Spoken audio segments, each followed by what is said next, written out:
जानिए हर सच की कहानी दिनेश ठक्कर की जुबान आपके अपने नेशनल न्यूज इंडिया पर। यहाँ संत आसाराम जी बापू के आश्रम के द्वारा एक ऐसी स्कीम चलाई जाती है। बुजुर्ग लोग हैं, गरीब लोग हैं, यहाँ आते हैं, भजन करते हैं, भोजन करते हैं, साथ साथ में लोग को दक्षिणा भी दी जाती है।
हृदम सर्वभूतानां मैत्री करुणा एवं च कि ज्ञानवान पुरुष जो है सब भूतों के लिए, सब मानव समाज के लिए, जीव मात्र के लिए वो कल्याण चाहते हैं। सबका हृदय है, सबका मैत्री भाव है। इसलिए बापूजी वहाँ बैठ करके 200 साल से मतलब तकलीफ में रहते हुए भी इनको इनका जो सेवा है, इनको जो दक्षिणा है, इनको जो समय समय पर जैसे खजूर, ठंडी के समय तो खजूर बांटना, फिर समय आया तो मिठाई देना, समय आए तो उनको कपड़े देना, ऐसा गुरुजी पूरा ध्यान रखकर इनको सब चीज़ पहुंचाते हैं।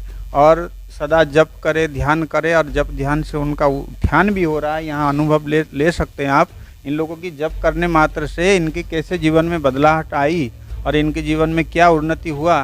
घर से दरिद्रता भी दूर हो गई और तो और इस जगह का भी महिमा बढ़ गया। जब से जप यज्ञ चलने लगा तो इस भूमि का वातावरण ऐसा बन गया कि लोग जो भी यहाँ आते हैं यहाँ का आध्यात्म संबंध उनको अनुभूति होता है। तो गुरुजी दूर बैठ कर के ही कह दिए थे कि वहाँ जप यज्ञ चलाओ तो पुरी का उत्थान होगा। तो इस कारण से ये चल रहा है जी।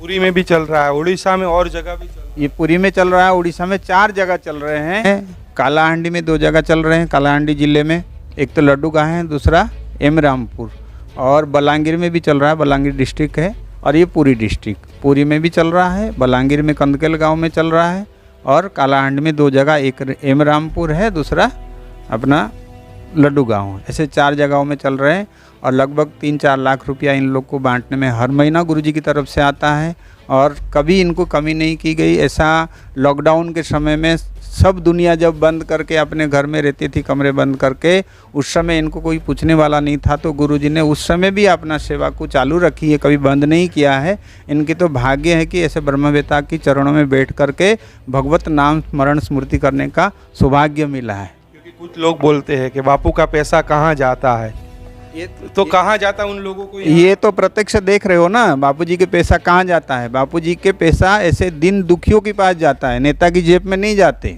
बापूजी के पैसे गरीबों में जाता है, जहाँ पर पिछड़े वर्ग हैं, जहाँ पर धर्मांतरणीकरण हो रहा है, ऐसे जगहों पे गुरुजी की तरफ से सेवाएं लगती है।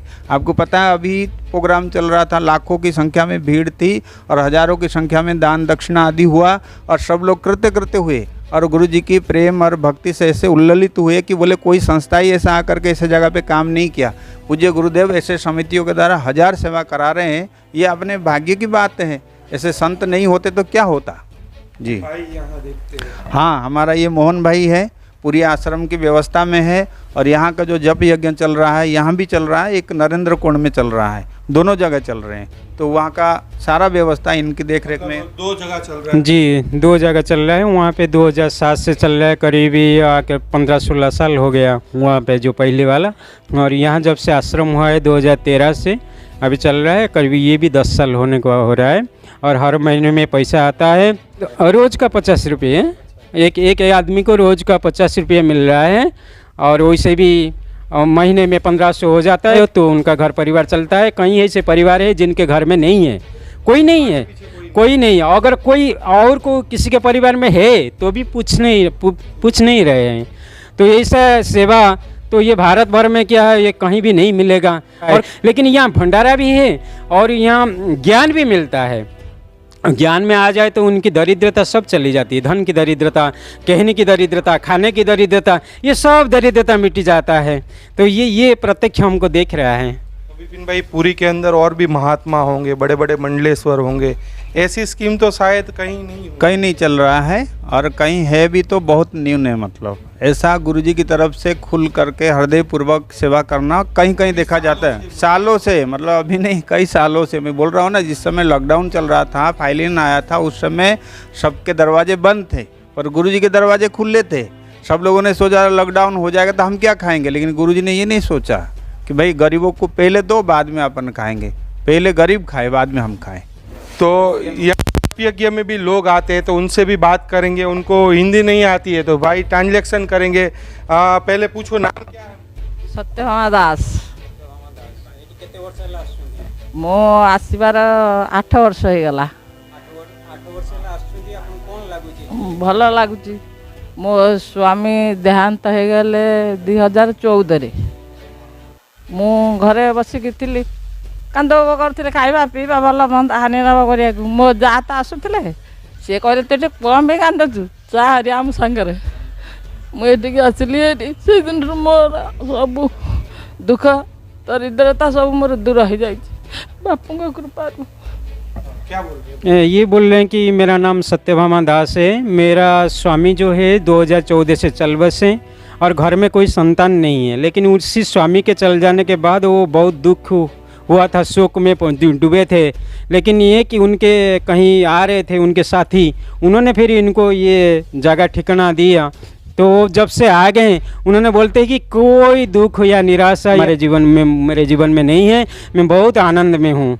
ये यही बोल रहे हैं। कितना पैसा दिया, कितना टंका दिया जाता है? 50 टंका दिया जाता है। तो उससे ही मतलब जो पैसा दिया जाता बिल्कुल है बिल्कुल। यहाँ पे जो 1500 रुपये मिल रहा है उनको 1300-1500, वो फिर वार्धक्य भत्ता वो इसी चल रहे हैं। कोई किसी को भी चाहते नहीं कि मेरा कोई नहीं है। अभी इनका कोई भी नहीं है, ना बेटे ना बेटी ना पोता ना पोती, तो अकेला है घर में। मैं भी देखा हूँ उनके घर। तो उन्होंने बोले बस अब तृप्त कर दिए बापूजी ने मैंने ये सब दरिद्रता हटा दिया और कुछ मन में आता भी नहीं, ना सोच चिंतन होता है बापूजी का, लेकिन चिंता नहीं रहती। नाम कौन? राजकिशोर बेहरा। राजकिशोर बेहरा। केते वर्ष हेलाणी आछुंदी? 8 वर्ष हला। आखि की केबे ठडी देखाउनी? से 8 वर्ष छोड़ छोड़ देखा जाउतला। मठू आसियार आस्ते आस्ते पावर कमी गला, देखा गला। अच्छा, तापरे एबे कोन करचुंदी? आगुर कोन करथले? आगुर टली चलौथली, जहाँ पैसा पत्र आणुथली चलुथली। जोठू आखि खराब होला आ पैसा पत्र कोड मिलिबो। ए भल लागुची, एबे एठी आसिया भल लागुची, एठी आनंद मिलुची ना। ये बोल रहे हैं मेरा नाम राजकिशोर बेहरा है। मैं यहाँ 8 साल से आ रहा हूँ और मैं पहले रिक्शा घिस रहा था, रिक्शा जो आदमी को लेने के लिए ट्रॉली घिस रहा था। लेकिन अभी तो आँख चलने जाने के बाद नहीं कर पा रहा हूँ। लेकिन यहाँ आने से फिर वो गदगद हो रहे हैं कि मेरे को आनंद आ रहा है, शांति आ रहा है। और यहाँ मौज भी रहते हैं, सब इकट्ठा होते हैं, भजन कीर्तन करते हैं, तो उनको आँखें ना रहने की पीड़ा भी नहीं रहती और बहुत आनंद में, मस्त में। तो विपिन भाई गुजारा उनका चल रहा है, मतलब आंखों से उनको दिखाई भी नहीं देता। जिसका आँख नहीं हो तो उसका कुछ भी नहीं है, कोई सहारा भी नहीं देता है। अब उनको देख के ही आपको पता चलता होगा कि वो कितने भावुक हो रहे हैं। यहाँ आने से उनको कितना आश्रय मिला। बोलते बोलते उनकी कंठवाणी रुक जा रहा है कि गुरुजी अगर आज नहीं होते यहाँ पे तो उनको पता नहीं कहाँ दर दर भटकना पड़ता। तो बापूजी ये स्कीम ही इसलिए खोल रखा कि जिसका कोई नहीं हो उसका गुरुजी है, जिसका कोई नहीं होता है तो जो आरक्षित को रक्षा करने वाले स्वयं भगवान ही होते हैं, वो दीनदयाल है।